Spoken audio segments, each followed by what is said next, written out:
Hello hi नमस्ते, कैसे हैं बच्चों? मेरे बच्चे सब बढ़िया? अरे वेरी गुड वेरी गुड। अब केमिस्ट्री जलवा चल रहा है, बढ़िया समझ में आ रहा होगा ऐसा मुझे लगता है। ठीक, अब आज जो मैं तुमको पढ़ाऊंगा पूरा organic chemistry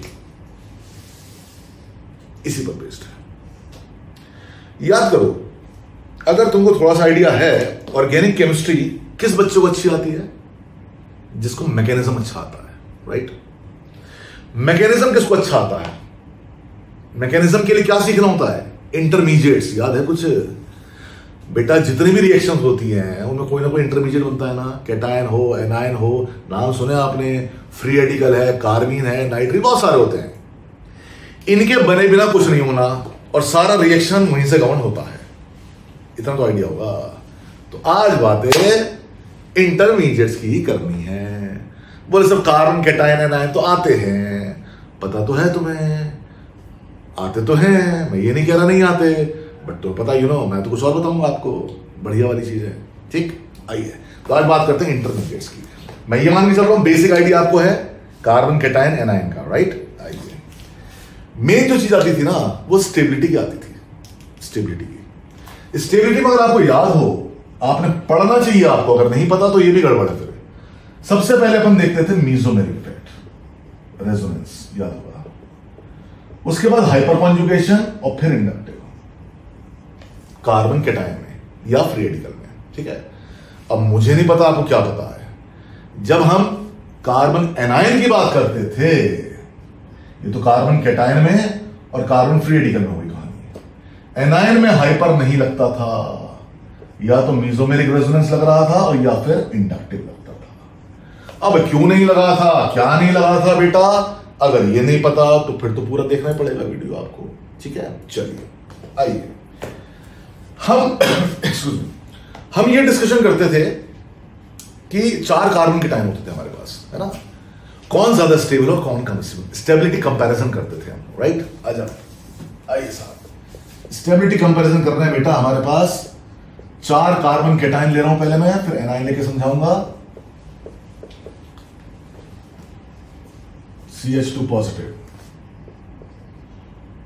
benzyl carbon cation, आप समझते हैं। और आपको इतना याद होगा रेजोनेंस स्टेबलाइज होते थे ये सब, रेजोनेंस में घूमेंगे। कुछ ग्रुप लगा रहा हूं मैंने एक बार नाइट्रो ग्रुप लगाया, एक बार OH ग्रुप लगाया, एक बार CH3 ग्रुप लगाया, एक बार H ग्रुप लगाया। A, B, C और D। बहुत सिंपल क्वेश्चन पूछा है आपके लिए, जो आप कर सकते हैं, आपको आता है। ठीक, जरा बताइए what is the stability order? जिंदगी में बेटा हमेशा कभी भी कोई क्वेश्चन आता है ना तो सोचना चाहिए, और सोचने का एक पैटर्न होता है। कैसे सोचते हो आप सवाल? जैसे मान लो ये सवाल लिखा हुआ है, तो इसके लिए क्या सोचोगे? क्या चीज डिफरेंट है? क्या चीज डिफरेंट है? बताओ डिफरेंट क्या है? बोले साहब एक में ये है, एक में ये है, एक में ये है, एक में ये तो डिफरेंस है। तो इन्हीं को सोचना है आपने, इन्हीं को लेकर तो सोचना है। तो बोले साहब ग्रुप डिफरेंट है, तो वो हो इसका मतलब ग्रुप से पंगा है कुछ। और आपको याद आया ग्रुप 2 तरह के थे, कुछ विड्रॉइंग थे, डोनेटिंग थे। मेसोमेरिक इफेक्ट पढ़ लेना बेटा, बहुत बढ़िया वीडियो बनी हुई है। ठीक, तो अब देखो कैटायन का मतलब डेफिशिएंट। अगर मैं खींचूंगा, एक तो आप पे है नहीं, मैं खींच लूं तो और अनस्टेबल जाओगे ना, और आप पे नहीं है, पॉजिटिव डेफिशिएंट है, मैं दे दूं तो आप स्टेबल जाओगे। तो बेसिकली आपको इन ग्रुप्स का आइडिया होना चाहिए था। नाइट्रो अगर याद हो तो -M विड्रॉइंग होता है, OH होता है +M डोनेटिंग होता है, R ग्रुप भी +M तो नहीं, हाइपर कॉन्जुगेशन से देता है ये, और ये ऑर्डिनरी हो गया। अब बताओ मुझे, कैटायन डेफिशिएंट है, दे रहा है, स्टेबल हो रहा होगा नहीं हो रहा होगा? B सबसे स्टेबल। उसके बाद C, क्योंकि हाइपर थोड़ा वीक कॉन्सेप्ट होता है। ठीक, उसके बाद D और फिर A। बोल दो हाँ है ना, हाँ है ना, ये जानते हो ना? ठीक, अब यहीं पर अगर मैं नेगेटिव चार्ज ले लूं, रुक जाओ ना, दोनों साथ लेके चल रहे हैं, ये है बेटा। अब यहीं पर अगर मान लो सपोज मैं नेगेटिव चार्ज ले लूं, प्लस की जगह माइनस है, अब बताओ ऑर्डर क्या आएगा? अब बताओ ऑर्डर क्या आएगा? नेगेटिव चार्ज है, OH और दे रहा है और अनस्टेबल कर रहा है।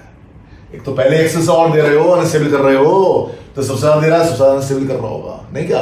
अब बताओ नाइट्रो इस समय विड्रॉइंग है, नेगेटिव चार्ज एक्सेस है, विड्रॉ करके स्टेबल करेगा। बता बेटा इस बार ऑर्डर उल्टा आएगा कि नहीं आएगा?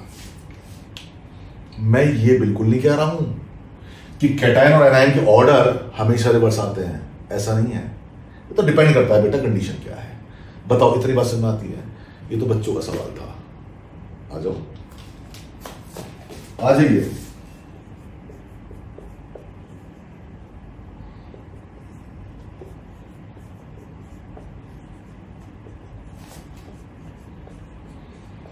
जी फिर से 4 कार्बन के टाइम ले रहा हूं। अब आपको बताना है सबसे ज्यादा स्टेबल कौन, फिर कौन, फिर कौन, फिर कौन। OH, OCH3, NH2 और CR। 4 कार्बन के टाइम फिर से हैं। अब आपको कंपेयर करना है कौन सबसे ज्यादा स्टेबल है, फिर कौन सा, फिर कौन सा, फिर कौन सा। प्रॉब्लम समझ आई आप? क्या है? अभी कोई विड्रॉइंग था, कोई डोनेटिंग था, कोई ऑर्डनरी था। इस बार अगर आप ध्यान से देखो, ये भी प्लस एम है, ये भी प्लस एम है, ये भी प्लस एम है, ये प्लस हाइपर कॉन्जुगेशन है। हाँ है ना? ठीक ठीक। अब आ जाओ आप, अब आ जाओ आप। सारे डोनेटिंग हैं, सारे स्टेबल कर रहे हैं। अब कौन ज्यादा डोनेटिंग है, क्या ये नहीं पता होना चाहिए आपको? बोलो जल्दी से। हाँ है ना? अब हमको इन ग्रुप्स का नेचर देख बेटा। मीजोमेरिक में कौन प्लस एम कौन माइनस एम, बात तो ये हो गई। कौन ज्यादा देगा, कौन ज्यादा देता है, ये भी तो पता होना चाहिए। अब ये हमें पता ही नहीं है कौन ज्यादा डोनेटिंग है, तो कहां से सवाल हो जाएगा? या कौन ज्यादा विड्रॉइंग है, ये अगर हमें नहीं पता तो सवाल नहीं होंगे। तो पहली बात तो आपको ये समझनी है कौन ज्यादा डोनेटिंग, कौन ज्यादा स्ट्रॉन्ग प्लस एम, कौन ज्यादा स्ट्रॉन्ग माइनस एम। ठीक है, ठीक है। ये नहीं पता, पूरा वीडियो देखना पड़ेगा विद लॉजिक, विद लॉजिक। ठीक है बात? चलिए ये कहानी हुई। आइए कुछ दिखाता हूं डिफरेंट चीजें।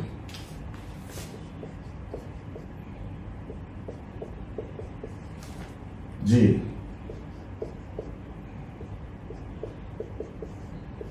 अब आपसे सवाल नहीं होंगे। ये तो मैंने आपको दिखाया, थोड़ा बहुत आप कर भी पाए। आओ चलो देखते हैं, देखते हैं बेटा। एक बार यहां नाइट्रो है, एक बार यहां नाइट्रो है, और एक बार यहां नाइट्रो है। कंपेयर देख लो ध्यान से। ये बेंजाइलिक नहीं है, ये बेंजाइलिक नहीं है। बस समझ गई, बस समझ गई। इसलिए इसमें मीजोमेरिक तो है नहीं, तो ये कैसे कंपेयर होगा हमको सेंस नहीं आ रही है।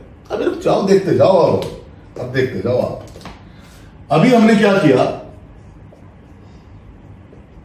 फिर से देखो। अभी हमने ग्रुप लगाए थे डिफरेंट, मैं ग्रुप सेम कर देता हूं, पोजीशन डिफरेंट कर देता हूं। यहां देखो सब लोग, एक बार यहां OH है, एक बार यहां OH है, और एक बार यहां OH है। एक मॉलिक्यूल में 3 OH नहीं है, 3 मॉलिक्यूल लिखे हैं। एक बार OH यहां, एक बार OH यहां, एक बार OH यहां है। अब बताओ इनमें कंपैरिजन करना है, कौन ज्यादा स्टेबल कौन कम स्टेबल। ये कंपैरिजन नहीं होता, क्योंकि हमको ये नहीं समझ में आता कहां कौन सा इफेक्ट लगता है, कहां कौन सा इफेक्ट लगाना होता है। हमको ये नहीं समझ में आता बेटा, समझ बात को। और देखते जाओ, और देखते जाओ। बहुत सारे कॉन्सेप्ट हैं बेटा इसमें, इसके तो पूरी वीडियो इतने ढंग से देखना, समझे। और एक बार सारा अगर कॉन्सेप्ट क्लियर हो गए ना, खूब सारे सवाल तो इसी पे आते हैं, कौन सा कैटायन स्टेबल, कौन सा एनायन स्टेबल। चलिए और दिखाता हूं। CH3 पॉजिटिव और CD3 positive. Isotopes, isotope change कर दिया जी। बताएं कौन ज्यादा स्टेबल है, कौन ज्यादा स्टेबल है। आपको आइडिया ही नहीं है। ड्यूटीरियम का प्लस आई इफेक्ट स्ट्रांग होता है एज कंपेयर टू हाइड्रोजन, आपको नहीं पता। ठीक, रुक जाओ, रुक जाओ, जल्दी से बता देना इस बार। CH3 और ये CD3। कंपेयर, कंपेयर फटाफट बताओ। मैंने कहा ड्यूटीरियम का प्लस इफेक्ट स्ट्रांग होता है, तो CD3 पॉजिटिव ज्यादा स्टेबल होता है CH3 से। कंपेयर करके बताओ, यहां CH3 है, यहां CD3 है, बताओ कौन ज्यादा स्टेबल है, बताओ कौन ज्यादा स्टेबल है। Answer is this. क्या हो रहा है ये, क्या क्योस है बेटा, आप समझ ही कहां रहे हो। ये क्वेश्चन दूसरा है, वो क्वेश्चन दूसरा था। यहां हाइपर कॉन्जुगेशन से बॉन्ड ब्रेक होनी है, यहां CD बॉन्ड स्ट्रांग होता है, ये सब आइसोटोपिक इफेक्ट पढ़ना पड़ता है। मैं सिर्फ आपको एग्जांपल्स दिखा रहा हूं बेटा, बहुत ज्यादा एक्सप्लेनेशन नहीं दे रहा हूं अभी आपको, ठीक है। और देखिए अलग अलग टाइप के होते हैं, अलग अलग टाइप के होते हैं, आइए दिखाता हूं। सपोज मैंने कहा जी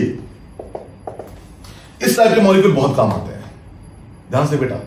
जब भी कार्बन कैटायन के पड़ोस में कोई भी ऐसा आइटम हो जिसके पास लोन पेयर हो, बेटा ये रेजोनेंस हो रहा है, ये लोग रेजोनेंस पहचान नहीं पाते, वो डबल सिंगल चार्ज में रहते हैं, ये रेजोनेंस की कंडीशन है बेटा। अगर किसी भी पॉजिटिव चार्ज के पड़ोस में लोन पेयर होगा, समझ रहे हो, तो बहुत स्टेबल होगा। ये रेजोनेंस का एक तरह से आप मान लो नेगेटिव चार्ज है ये बेटा। क्या है ये negative charge, plus minus bond समझ लो, स्थिति ये बनेगी। और जैसे ये बनेगा आप चेक करो, इसका ऑक्टेट कंप्लीट है, इसका ऑक्टेट कंप्लीट है। तो हमेशा ध्यान रखने की बात, जिन लोगों को नहीं पता, पॉजिटिव चार्ज के बराबर में जब भी लोन पेयर हो, highly highly stable, because resonance करके ऑक्टेट कंप्लीट करेगा। और अगर एनायन के पड़ोस में OH हो, अब तो आप समझ गए, हाईली हाईली अनस्टेबल होगा। नेगेटिव नेगेटिव है ये तो कैसे एक्सेस कर जाएंगे, ठीक है बात।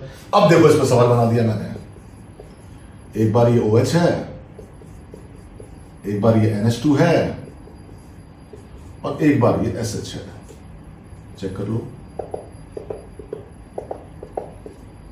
3 लिखे हैं, तीनों में वही कंडीशन है, तीनों में सेम कंडीशन है। अब इसमें कंपैरिजन करा लिया, which one is more stable, होगा नहीं आपसे। कौन देगा, कैसे देगा, कौन जल्दी देगा, समझ बात को। चलो कोई और दिखाता हूं, वैरायटी दिखा रहा हूं उसमें, आपको घबराने की जरूरत नहीं बिल्कुल भी। CF3 पॉजिटिव और CCl3 पॉजिटिव, पता नहीं कितनी बार आया हुआ ये सवाल, पता नहीं कितनी बार जी। सेंस लगाए। कार्बन डेफिशिएंट 3 फ्लोरीन, ऐसे ही 3 क्लोरीन। लगाओ सेंस। फ्लोरीन ज्यादा नेगेटिव होता है, हाँ बेटा फ्लोरीन ज्यादा नेगेटिव होता है, ज्यादा विड्रॉ करेगा। ये डेफिशिएंट है, विड्रॉ फ्लोरीन भी कर रहा है, बट फ्लोरीन तो कम करेगा। तो एक तो पॉजिटिव चार्ज डेफिशिएंट था, खींच और रहे हो आप, हाईली हाईली अनस्टेबल कर रहे हो आप, बोलो हाँ है ना। तो इसका मतलब ये कम स्टेबल होगा, that will be more stable, बोलो हाँ है ना। बट द आंसर इज, मैं क्या कर सकता हूं बेटा, अगर आपको बॉन्डिंग का आइडिया नहीं है, what can I do in that. Chemical bonding में बहुत बढ़िया कॉन्सेप्ट पढ़ाया हुआ है, बैक बॉन्डिंग का, बहुत सुंदर है, बहुत जगह अप्लाई करना पड़ता है। बताओ कार्बन के पास एक एमटीपी ऑर्बिटल है कि नहीं है, और बताओ फ्लोरीन के पास लोन पेयर है कि नहीं है, बताओ ये बैक बॉन्ड बनाएगा कि नहीं बनाएगा। बोले सर ऐसे तो यहां भी होगा, यहां भी होगा, कम होगा वहां पे। अब वो क्यों कम होगा, 2p 3p ओवरलैपिंग है, सब बैक बॉन्डिंग पढ़ा जाता है। तो कहने का मेरा मतलब ये है बेटा, इतने टाइप की वैरायटी है। अभी तो मैं कार्बन कैटायन की बातें कर रहा हूं, अभी तो एनायन पे आया ही नहीं। एनायन पढ़ना है, कार्बीन पढ़ना है, नाइट्रीन पढ़ना है, तो बहुत इंपॉर्टेंट बातें होती हैं। पहले बताओ इतनी बातें समझ में आ रही है, नहीं आ रही है, ठीक है। यहीं पर एक एग्जाम्पल दे देता हूं, एनायन का भी ले लो चलो। CF3 नेगेटिव और CCl3 नेगेटिव, देख बेटा कितना बढ़िया केस बना। ये दोनों पॉजिटिव, ये नेगेटिव। अब कंपेयर करना है आपको, कंपैरिजन करना है। सोचो, कार्बन नेगेटिव, फ्लोरीन, ये था गेम, ठीक है। आ जाओ, क्या गेम था, पॉजिटिव चार्ज था, डेफिशिएंट था, हाँ बेटा फ्लोरीन ज्यादा खींचेगा, बट आपको पता लगा बैक बॉन्ड है। अब देखो नेगेटिव है, फ्लोरीन ज्यादा खींचेगा, इस बार तो बैक बॉन्डिंग नहीं है इसमें, फ्लोरीन ज्यादा खींचेगा। इधर देखो नेगेटिव चार्ज, फ्लोरीन विड्रॉइंग है, स्टेबल कर देगा इसे, बोलो। तो फिर बताओ CF3 नेगेटिव स्टेबल होगा नहीं होगा, जैसे इसमें था, यार आंसर, इस बार आंसर उल्टा है।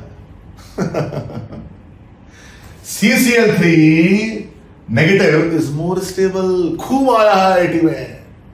बोले सब कैसे, अगेन बैक बॉन्डिंग नहीं पकड़ पा रहे आप। इसमें डी ऑर्बिटल होता है बेटा, ये नेगेटिव चार्ज के डी ऑर्बिटल में जाता है। सारी एक्सप्लेनेशन मैं फिर बता रहा हूं, मैं बार बार बोलता हूं, मैं किसी भी तरह से, मेरा कोई मकसद नहीं है बेटा डराने का, आपको डिसहार्टन करने का। मैं सिर्फ ये चाहता हूं तुम सीख जाओ।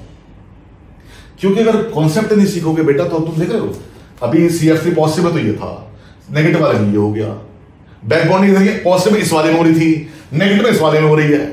तुमने बात नोटिस करी, कैटायन में CF3 स्टेबल था और एनायन में CCl3 स्टेबल आया, ठीक। बैक बॉन्डिंग यहां इसमें हो रही थी, उसमें मना कर रहे हो आप, कम हो रही है। यहां पर इसमें हो रही है, इसमें हो नहीं रही बैक बॉन्डिंग। तो आप देख रहे हो अगर बॉन्डिंग कॉन्सेप्ट क्लियर नहीं तो ये गड़बड़ हो जाएगी, ठीक है, समझ बात को। अच्छा एक दो चीज और दिखाता हूं मैं आपको बेटा, बहुत बढ़िया बढ़िया चीजें होती हैं। कार्बीन आपने नाम सुना है, कार्बीन CH2 दो तरह का होता था, आपको याद होगा, सिंगलेट कार्बीन और ट्रिपलेट कार्बीन। बताओ फर्क बताओ, किसको पता है?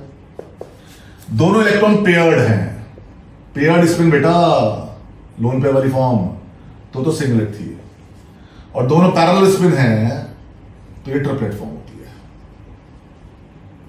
ठीक, ये ट्रिपलेट फॉर्म है। अब बताओ तीन मॉलिक्यूल लिखे हैं, कार्बीन, डाइफ्लोरोकार्बीन, डाइक्लोरोकार्बीन, सिंगलेट में अलग ट्रिपलेट में अलग, स्टेबिलिटी ऑर्डर पूछ लिया, खूब आया सवाल, खूब आया, स्टेबिलिटी ऑर्डर पूछ लिया। आइए समझते हैं। कार्बीन बोले तो ये डेफिशिएंट है ना। अब सोचो, पहले वाला देखता हूं मैं, CH2, फिर CF2 देखा मैंने, और फिर CCl2, ठीक। डेफिशिएंट है, फ्लोरीन विड्रॉइंग है, डेफिशिएंट है कार्बन, फ्लोरीन विड्रॉइंग है, अनस्टेबल कर रहा होगा, क्लोरीन भी कर रहा होगा लेकिन कम कर रहा होगा, तो सबसे पहले स्टेबल ये, फिर ये, और फिर ये, हाँ है ना। यानी आंसर होना चाहिए आपका 1, 3 and 2। आपको पता आंसर गलत आ देंगे, आपका आंसर है 2, 3 and 1। Back bonding, back bonding फिर बताएंगे। बोलो तो फिर सेकंड वाले में देखो, अब बताओ, फिर इसमें भी आंसर ये आना चाहिए। इस बार आंसर सुन तो लो बेटा, इस बार आंसर है 1, 3, 2, इसमें आंसर है 1, 3, 2, और इसमें आंसर है 2, 3, 1। बोले सर ये क्या क्योस है बेटा, मैं फिर कह रहा हूं मत डर, बस जैसा बोल रहा हूं वैसा करते चलेगा, सब सीख जाओगे, बता रहा हूं मैं तुम्हें। और तुम ये तो मानोगे कि इंटरमीडिएट्स के बिना कुछ नहीं होती ऑर्गेनिक में। ऑर्गेनिक जो लोग रट्टा मार रहे हैं, क्राइम कर रहे हैं बेटा, वो सब बेवकूफी है। मैं क्या बोलूं। और पहली बात, सबसे इंपॉर्टेंट बात, मैं सिलेक्शन के लिए तो बताता ही नहीं, रैंक चाहिए बेटा, टॉप रैंक के बच्चे आते हैं, समझ रहे हो। तो बिल्कुल घबराने की जरूरत नहीं है अगर आपको नहीं पता कुछ बातें। तो जैसे कोई बच्चों को लग रहा है यार ये बैक बॉन्डिंग क्या हो गया, ठीक, तो उसके लिए वीडियो बना रखा है, ऐसा कुछ नहीं है, बहुत अच्छी तरह सिखाई है बैक बॉन्डिंग कब कौन सी डायरेक्शन में होती है केमिकल बॉन्डिंग में, ठीक है, तो वहां से पढ़ लेना, कोई इशू नहीं है। नहीं तो जिनको आइडिया है बैक बॉन्डिंग का, वो अभी क्योंकि मैं थोड़ा फास्ट बताया है कैसे कैसे होगा। अब आप क्या करोगे, सीधे भागो नीचे, डिस्क्रिप्शन बॉक्स खोलो, लिंक मिलेगा आपको, वहां पर क्लिक कर देना और सीधे पहुंच जाना कहां पर, इंटरमीडिएट्स पर। कहां पहुंचोगे, इंटरमीडिएट्स पर। खोल लेना कैटायन, दो वीडियो है ना, फ्री रेडिकल, अभी तो फ्री रेडिकल का जिक्र नहीं हुआ, हाइब्रिडेशन नहीं समझ आती लोगों को उसकी, sp2 है कि sp3 है, फ्री रेडिकल की हाइब्रिडेशन बताओ क्या है, कभी sp2 होती है, कभी sp3 होती है, एक दूसरे में होती है कुछ, समझ बात को। तो कहने का मतलब ये है बहुत सारे कॉन्सेप्ट्स हैं। और फिर मैं कह रहा हूं, ये जो वीडियोस होती हैं 15-20 मिनट की, इन्हें देख के मत डरा करो, ये सिर्फ आपको ये इंफॉर्मेशन दे रही है कि बेटा पढ़ रखा है, बहुत अच्छी बात है, लेकिन आप ये देख लो बहुत सारी कमियां अभी हैं, उनको दूर कर लो ना, तुम्हारे पास ऑप्शन है तो जाओ पढ़ो, वहां पे जाके दूर करो और फिर बात करना, समझ गया ना। तो प्लीज टेंशन मत लेना, डिसऑर्डर मत होना किसी भी हालत में, ठीक है। जब तक पढ़ लेना एक बार, उसके बाद ना हो तब डिसऑर्डर होना, ठीक है। Bye bye.